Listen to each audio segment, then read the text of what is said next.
Hi friends, this is Tushar sir. I am going to take lecture physics chapter will be motion in straight line सरल रेखा में गति। आज का जो आपका टॉपिक होगा वो आज हम डील करेंगे काइनेमेटिक्स के equation. Kinematics equation form uniformly accelerated motion, अचर त्वरित गति के लिए गति का समीकरण। आपने 10th में कुछ समीकरण पढ़े होंगे। गति के मोशन के तीन equation v equal to v not plus a t, s equal to u t plus 1/2 a t square, v square is equal to v nought square plus 2as। तीन इक्वेशन आपने पढ़े ना, उस तीनों इक्वेशन को आप डिराइव कैसे कर सकते हो वो आज हम यहाँ पे सीखने वाले हैं कि वो तीनों इक्वेशन को आप डेरिवेशन कैसे कर सकते हो। चलो, तो सबसे पहले अगर मैं इक्वेशन की बात करता हूं तो वो इक्वेशन आपने पढ़ा होगा 10th में। ऐसा कुछ इक्वेशन था v is equal to v not plus a t. दूसरा इक्वेशन था s is equal to v not t plus 1/2 a t square. तीसरा इक्वेशन हमने पढ़ा था v square is equal to v nought square plus 2as। ऐसा equation हमने 10th में पढ़ा हुआ। जहां पर v क्या है, अभी मैं आपको ये पूरा एक्सप्लेन करता हूं। जहां पर v क्या है, v आपका है फाइनल वेलोसिटी। v आपका क्या है, फाइनल वेलोसिटी, अंतिम वेग। v नॉट क्या है आपका, इनिशियल वेलोसिटी, इनिशियल वेलोसिटी, प्रारंभिक वेग। t क्या है आपका, टाइम है, समय है। a क्या है आपका, एक्सेलरेशन, a आपका है एक्सेलरेशन, त्वरण है। s क्या है आपका, s is the displacement, s is the displacement, विस्थापन। बाकी सब कुछ हो ही गया, ठीक है। तो ये मेन पार्ट्स हैं आपके। v final velocity, v not initial velocity, a acceleration, t time है, s इज द डिस्प्लेसमेंट। इसका मतलब क्या वो हम समझते हैं, ठीक है। तो ये तीन इक्वेशन है, इन तीनों इक्वेशन को हम यहाँ पे डिराइव करने की कोशिश करेंगे। चलो, इसका मतलब ये हुआ कि हमारे पास एक ब्लॉक है। ध्यान से समझना मैं क्या बोल रहा हूं। ये ब्लॉक यहां पर है,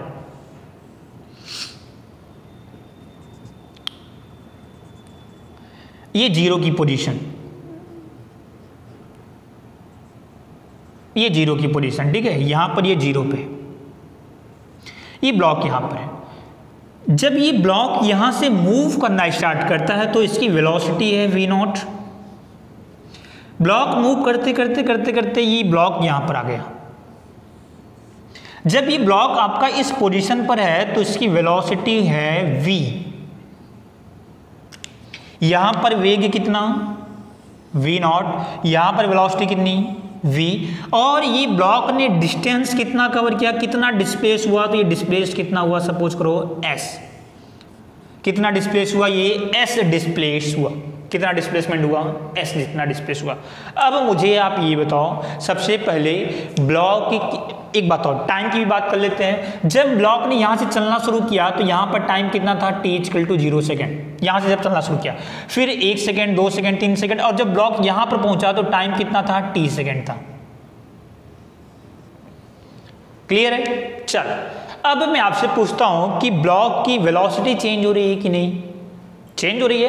पहले ब्लॉक की वेलोसिटी कितनी थी, v नॉट, बाद में वेलोसिटी कितनी हो गई, v, यानी कि वेलोसिटी चेंज, वेग इसका बदल रहा है। और अगर वेग इसका बदल रहा है तो एक्सेलरेशन आएगा कि नहीं, एक्सेलरेशन आएगा। कितना एक्सेलरेशन आएगा वो हम निकालते हैं। इस बॉडी के अंदर कितना एक्सेलरेशन है, तो एक्सेलरेशन का फॉर्मूला क्या होता है, change in velocity divided by change in time. ये होता है त्वरण का फॉर्मूला।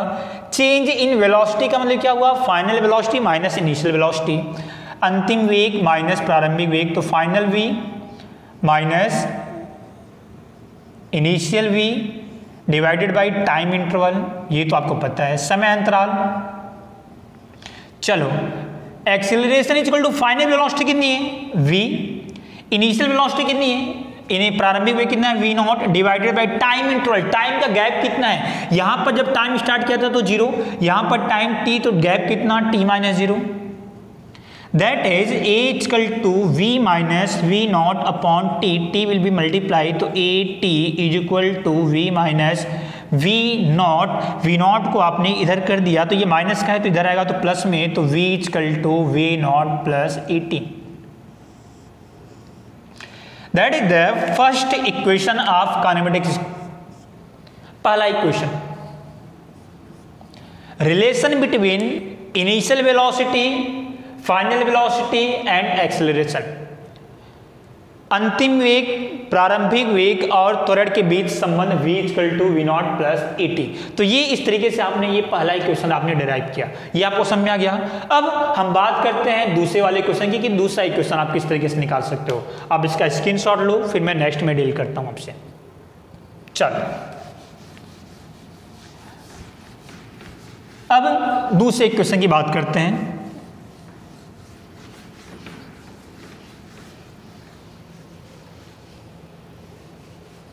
पहला इक्वेशन तो आपने निकाल लिया। अब मैं दूसरे इक्वेशन के लिए मैं ग्राफ बनाता हूं आपके साथ।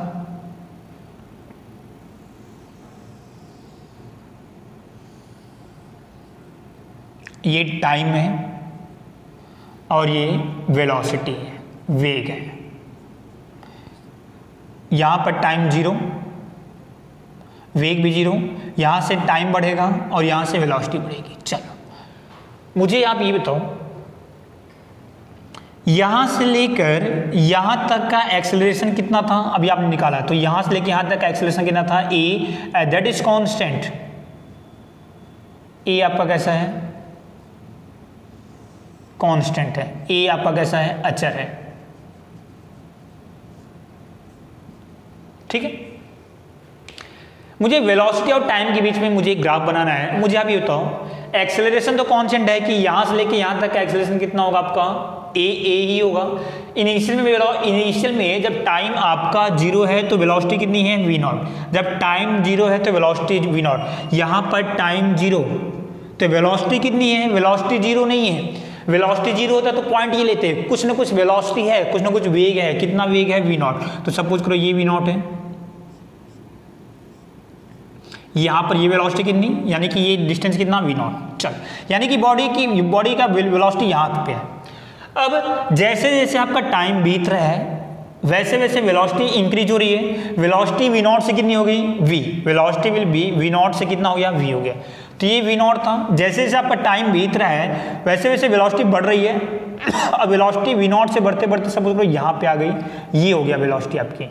ये वेलोसिटी कितनी, वी, और यहाँ पे टाइम कितना, टी। ये पॉइंट देखो आप, यहाँ पे टाइम 0 तो वेलोसिटी वी नॉट, और जब टाइम टी हो गया यहाँ पे, जब टाइम टी हो गया तो वेलोसिटी कितनी, वी। जब टाइम टी है तो वेलोसिटी कितनी हो गई, वी। ये आपका फाइनल पोजीशन। यहाँ पे देखो टाइम 0 तो वेलोसिटी वी नॉट, इस पॉइंट पे देखो टाइम टी है तो वेलोसिटी कितनी है, वी है। ठीक है, तो ये इनिशियल पॉइंट, ये फाइनल पॉइंट, दोनों को आपने मिला दिया तो ये हो गया ग्राफ आपका। ये ग्राफ आपको मिल गया। देखो इनिशियल एंड फाइनल। चल मुझे अब ये बताओ, ये ग्राफ किसके किसके बीच में है, ग्राफ आपका वेलोसिटी और टाइम के बीच में है। ग्राफ आपका वेलोसिटी और टाइम के बीच में है। अब मैं आपसे पूछता हूं कि what is the displacement travel by the body. इस बॉडी ने कितना विस्थापन, कितना डिस्प्लेसमेंट कवर किया, डिस्प्लेसमेंट कितना होगा। तो आपको मैंने बताया था कि ग्राफ अगर आपका वेलोसिटी और टाइम के बीच में दिया है, अगर मैं उस ग्राफ का एरिया कैलकुलेट करता हूं, एरिया, तो हमें क्या बताएगा, डिस्प्लेसमेंट बताएगा। बताया था आपको मैंने एक बार, ये याद करो फिर से, वही वाला concept, x T V T A T. अगर आपको v से अगर इस तरीके से जाना हो, यानी कि वेलोसिटी दिया है, आपको x चाहिए ग्राफ से, तो क्या करोगे आप, एरिया कैलकुलेट करते थे। यानी कि इस ग्राफ के अंदर का जो भी एरिया हो गया, ये इनिशियल पॉइंट, ये फाइनल पॉइंट, ये जो एरिया, जो ये पूरा जो एरिया होगा ना, दैट एरिया गिव्स डिस्प्लेसमेंट। मतलब इसको मैं थोड़ा सा नेमिंग कर देता हूं, मैं यहां पे लिखता हूं area under the graph gives displacement. Area under the graph gives displacement. इस ग्राफ के अंदर का जो भी एरिया होगा वो हमें क्या बताएगा, वो हमें बताएगा क्या, विस्थापन डिस्प्लेसमेंट। चलो कोई दिक्कत वाली बात नहीं, इसका हम एरिया निकालते हैं। एरिया कैसे निकालोगे ये बताओ, तो इस ग्राफ के अंदर का एरिया क्या बताएगा हमें, डिस्प्लेसमेंट। डिस्प्लेसमेंट मतलब एस, ठीक है, ग्राफ का एरिया निकालते हैं। तो ये तो इस ग्राफ को मैंने दो पार्ट में डिवाइड कर दिया। इस ग्राफ के अंदर ये पूरा एरिया है ना, तो इसको मैंने एक तो मैंने ये ले लिया, ये ट्रायंगल है, और एक मैंने ले लिया ये रेक्टेंगल। ग्राफ का ये पूरा एरिया ना, तो इसको मैंने दो पार्ट में डिवाइड कर दिया। एक तो ट्रायंगल का एरिया मैं निकाल लूंगा और ये रेक्टेंगल का एरिया निकाल लूंगा, तो ये पूरा एरिया हो जाएगा। ठीक है, तो ट्रायंगल का एरिया प्लस रेक्टेंगल का एरिया, तो मैंने यहां पे लिखा area of rectangle plus area of triangle. Hindi में लिखना आयत का क्षेत्रफल प्लस त्रिभुज का क्षेत्रफल। ये त्रिभुज जो बन रहा है वो, और प्लस ये जो आयत बन रहा है, तो ये बताओ रेक्टेंगल का एरिया कितना होता है, लेंथ इंटू ब्रेथ, और ट्रायंगल का एरिया कितना होता है 1/2 इंटू बेस इंटू हाइट। यहां से लेके यहां तक की डिस्टेंस कितनी है, अगर मुझे इसका एरिया निकालना होगा तो लेंथ इंटू ब्रेथ यही करोगे ना। ये बताओ तो ये कितना, यहां से लेके यहां तक, यहां पे टाइम कितना 0, यहां पे टाइम कितना 0, यहां पे टाइम कितना t, बताओ तो ये डिस्टेंस कितना t, ये कितना, यहां अभी तो ये वेलोसिटी की बात चले, तो यहां पे वेलोसिटी 0, यहां पे वेलोसिटी v0, तो v0 माइनस v0 कितना v0, तो ये डिस्टेंस कितना हो गया v0। ये अगर t है तो ये भी कितना होगा t होगा, ये कितना होगा ये बताओ। यहां से लेके यहां तक v है, ये पूरा v है, यहां से लेके यहां तक ये v0 है। ये बताओ अगर मैं इसमें से इसको माइनस कर देता हूं तो ये मिल जाएगा, ये पूरा v है, ये v0 है, तो ये कितना हुआ v minus v0, that is ये v माइनस v0, तो जितना ये होगा उतना ये भी होगा, कितना होगा ये v माइनस v0। चल कोई दिक्कत वाली बात नहीं, अभी हम निकाल लेते हैं। तो S is equal to area of rectangle, तो इसका एरिया कितना, लेंथ इंटू ब्रेथ, तो लेंथ कितना t, ब्रेथ कितना v0, तो एरिया कितना v0 into t, plus triangle का एरिया कितना होता है 1/2 into base into height. Hindi में क्या लिखोगे 1/2 इंटू आधार गुणे ऊंचाई, तो S is equal to v0 t plus 1/2 into base, base कितना ये t, इंटू हाइट कितनी, ये हाइट कितनी v माइनस v0। कोई दिक्कत वाली बात, कोई दिक्कत वाली बात नहीं। अब पहला इक्वेशन आपने निकाल के रखा था v equal to v0 plus 80। ये तो इस पहले वाले इक्वेशन से अगर मैं v0 को इधर लिखता हूं, मैंने लिखा v minus v0 is equal to 80, लिख सकते हो, कोई दिक्कत वाली बात नहीं। तो ये बताओ क्या मैं v माइनस v0 की जगह पर क्या मैं 80 लिख सकता हूं, 100% लिख सकता हूं। तो v माइनस v0 की जगह पर यहां से मैंने क्या लिख दिया 80, रिप्लेस कर दिया। रिप्लेस कर तो कितना हो जाएगा s equal to v0 t plus 1/2 t into इसकी जगह पर 80, कितना हो जाएगा S is equal to v0 t plus 1/2 80 square, that is answer. Second equation S is equal to v0 t plus 1/2 80 square. देखो ये जो इक्वेशन मैंने डिराइव किया है ये मैंने ग्राफ से निकाला है, ग्राफ से निकाला है। पहला इक्वेशन भी मैंने ग्राफ से निकाला था, तो S is equal to v0 t plus 1/2 80 square, that is the second equation. ठीक है, ये डिस्प्लेसमेंट आपका बताता है। ओके, अभी हम थर्ड इक्वेशन की बात करते हैं, इसको अब मैं रफ करता हूं। थर्ड इक्वेशन की मैं बात करता हूं।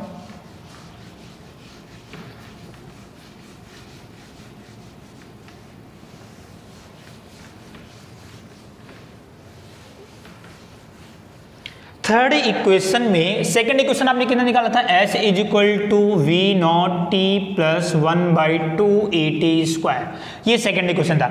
इसी सेकंड इक्वेशन की हेल्प से मैं थर्ड इक्वेशन निकालने की कोशिश करूंगा। थर्ड इक्वेशन मतलब इनिशियल वेलोसिटी और फाइनल वेलोसिटी के बीच में रिलेशन। चलो निकालते हैं, टाइम को हटाते हैं। मैंने यहाँ पर लिखा S is equal to v0 t plus 1/2 a into t। ये तो यहाँ से अगर मैं t की जगह पे a को अगर मैं नीचे लिखता हूँ, a को मैंने नीचे लिखा तो आप इसको ऐसे लिख सकते हो क्या, v minus v nought upon a equal to t. तीसरा क्वेश्चन मैंने क्या डालता हूँ तो ये सेकंड क्वेश्चन मैंने लिख दिया। यहाँ से मैंने क्या किया, s is equal to v not t plus 1/2 a की जगह पर, ये तो यहाँ से आप a की जगह पे अगर मैं यहाँ से a की वैल्यू निकालता हूँ तो कितना लिख सकता हूँ मैं, a की वैल्यू निकालता हूँ तो t नीचे आ जाएगा, t नीचे आ जाएगा तो कितना, v minus v nought upon t is equal to a लिख सकते हो ना। यानी कि a की जगह पे ये लिख सकते हो तो a को रिप्लेस कर दो इससे, तो v minus v nought upon t into t का स्क्वायर, तो एक टी से ये टी कैंसिल हो गया तो बचेगा कितना, s is equal to v not t plus 1/2 v minus v nought into t. कोई दिक्कत वाली बात, कोई इशू नहीं। अब s is equal to v not t multiply कर देते हैं plus v t upon 2 minus v not t upon 2, v t by 2 minus v not t by 2। चलो ये वी नॉट टी यहाँ पे है, वी नॉट टी इधर भी है तो दोनों को साथ में लिख लेते हैं। तो s is equal to v not t minus v not t upon 2 plus v t upon 2, इसको और इसको एक साथ में लिख लिया। s इज इक्वल टू ये होता v not t by minus v not t by 2, minus का दोगे ये होता तो 2 इधर आएगा, तो 2 इधर आएगा तो कितना लिख सकोगे इसको आप, 2 v not t minus v not t upon 2 plus v t upon 2। चलो s is equal to 2 v not t minus v not t, तो v not t upon 2 plus v t upon 2। s is equal to यहाँ से अगर मैं t common करता हूँ तो t common करूँगा तो आप क्या लिख सकते हो इसको, v plus v nought upon 2 into t. ये क्या है आपका initial velocity v, sorry v nought, final velocity कितनी v, तो दोनों का जो एवरेज होगा, average initial velocity v nought, final velocity v, प्रारंभिक वेग v नॉट, अंतिम वेग v, तो दोनों का एवरेज कितना, तो क्या करोगे आप v plus v nought upon 2। यानी कि ये जो आपका निकला ना ये v plus v nought 2/2 that is average velocity, average velocity, तो v is equal to v plus v nought by 2। ये क्या निकलता है आपका, ये आपका रिप्रेजेंट करेगा क्या चीज, एवरेज वेलोसिटी, औसत वेग, ये एवरेज वेलोसिटी आपका रिप्रेजेंट करता है। चल अब यहीं पे s is equal to v plus v nought by 2 into t की जगह पे आप क्या लिख सकते हो यहाँ से, ये बताओ, मैं t की जगह पर यहाँ से अगर मैं t को यहाँ पे करता हूँ, a को यहाँ पे करता हूँ, तो t को इधर करो, a को इधर करो, तो t की जगह पे कितना हो जाएगा, v माइनस वी नॉट और a नीचे आ जाएगा, तो t को रिप्लेस कर दो v minus v nought upon a। कोई दिक्कत वाली बात नहीं। अब ये कितना हो जाएगा, s is equal to v plus v nought, v minus v nought, ये बताओ तो a plus b, a minus b, तो a square minus b square लिखोगे कितना, v square minus v nought square divided by 2a, 2a, ये cross multiply, ये हो जाएगा 2a s is equal to v square minus v nought square, minus v nought square है, इसको इधर करोगे तो v square is equal to v nought square plus 2as, that is the answer. तीसरा equation, तो इस तरीके से आपने ये पहला इक्वेशन फाइंड किया, सेकंड इक्वेशन भी फाइंड किया, तीसरा इक्वेशन भी फाइंड किया। एग्जाम में ये आपका इंपॉर्टेंट है, आपको आता है एग्जाम में कि derive the formula for the kinematic equation for uniformly accelerated motion. अचर त्वरित गति के लिए गति के तीनों समीकरण आप प्रूफ करो, अचर त्वरित गति के लिए गति के समीकरण का आप प्रूफ करो। तो इस तरीके से आपको तीनों इक्वेशन को आपको डिराइव करना होता है। ओके, तो ये आपका हो गया। अभी हम नेक्स्ट लेक्चर में डील करेंगे इस पे बेस न्यूमेरिकल्स के, न्यूमेरिकल्स हम देखेंगे ताकि आपको ये पूरा का पूरा अच्छे तरीके से आपका क्लियर हो जाए। ओके, तो आज की क्लास को मैं यहीं पे कंप्लीट करता हूँ।